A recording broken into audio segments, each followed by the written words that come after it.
Hi guys! Welcome back to my channel. If you're new here, I'm Teacher Cathy, and today we're going to make a creamy cathedral window. I have here 4 envelopes of nuts unflavored gelatin. We're going to dissolve this in a cup of cold water.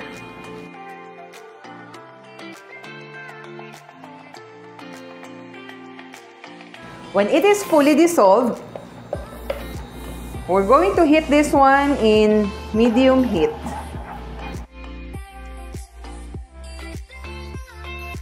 This is 1 can of evaporated milk,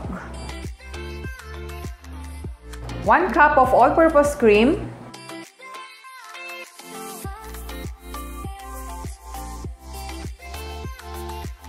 Now that it's boiling, I'm going to add 1 tablespoon of vanilla extract and 1/2 cup of condensed milk. Now I'm going to transfer this one in a big container and let this cool.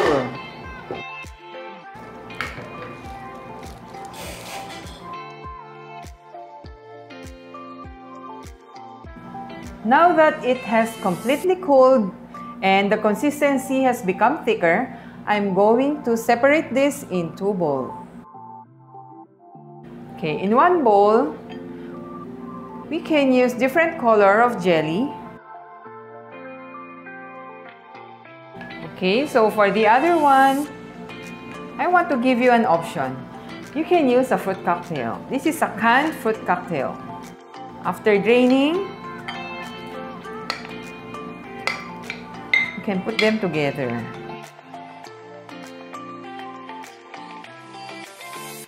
Okay. Now it's time to put into the mold. This is a silicone mold.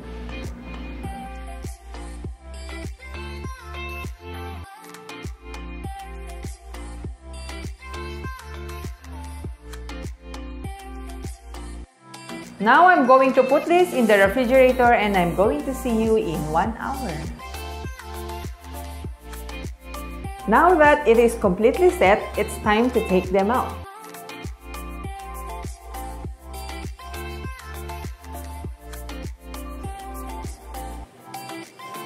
Creamy cathedral window.